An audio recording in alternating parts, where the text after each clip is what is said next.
Hello guys, आज हम लोग देखेंगे अमेज़न रिवर के बारे में, जो कि हमारी साउथ अमेरिका में है। ठीक है, आप सब लोग जानते हैं कि ये हमारी वर्ल्ड लार्जेस्ट रिवर है, मतलब दुनिया की सबसे बड़ी नदी है। ठीक है, और अगर हम सबसे लंबी नदी की बात करें तो आप लोग जानते हैं कि लॉन्गेस्ट जो रिवर है वो हमारी नाइल रिवर है, जिसे हम नील नदी भी कहते हैं। लेकिन सेकेंड लॉन्गेस्ट जो है वो हमारी अमेज़न रिवर ही है। तो अमेज़न रिवर बहुत ज़्यादा इंपॉर्टेंट। तो फर्स्ट ऑफ ऑल हम देखते हैं कि ये कहाँ से मिलती है।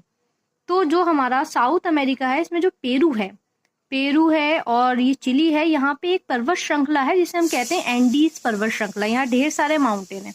तो स्पेशली जो पेरू में एंडीज फोल्ड माउंटेन्स हैं, जो एंडीज फोल्ड माउंटेन है, इनका है मिस्मी पीक। वहां से जो है हमारी अमेज़न का निर्माण होता है, वहां से निकलती है। ठीक है, इसके बाद जो ये है हमारी अमेज़न रिवर, ये हमारी कोलंबिया और पेरू के बॉर्डर से होती हुई ब्राजील में एंटर करती है।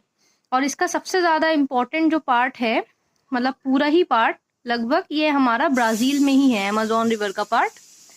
ठीक है, ये चीज ध्यान रखना है कि ये हमारी पेरू में है। मोस्टली लोगों को लगता है कि ब्राजील में ही पाई जाती है। ठीक है, लेकिन निर्माण जो है पेरू में जो है एंडीज फोल्ड माउंटेन से होता है। उसके बाद ये ब्राजील में एंटर करती है।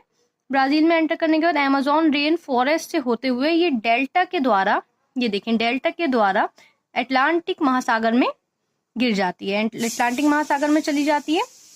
इसकी सबसे सहायक नदी कौन सी है? देखिए, आप जानते हैं कि कोई भी बड़ी रिवर होती है तो वो सहायक नदियों से मिलकर बनती है। इसकी सबसे सहायक नदी जो है मेडीरा है। ये देखें, मेडीरा इसकी सबसे सहायक नदी है। और क्वेश्चन ये भी आता है कि जो अमेज़न की सबसे लॉन्गेस्ट सहायक नदी कौन सी है, लंबी, तो मेडीरा ही सबसे लंबी और सहायक नदी है। इसके अलावा अगर मेडीरा के अलावा हम बात करें तो पुरेस और नेग्रो नदी भी इनकी सहायक नदी है।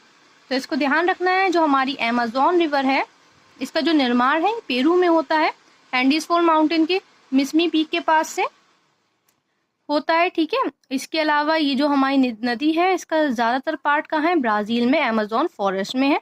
इसके अलावा ये यहाँ पे डेल्टा बनाती है। तो यहाँ पे हम कह सकते हैं मकापा जो जगह है, यहाँ पे डेल्टा के द्वारा जो हमारा अटलांटिक महासागर है वहां पर ये गिर जाती है।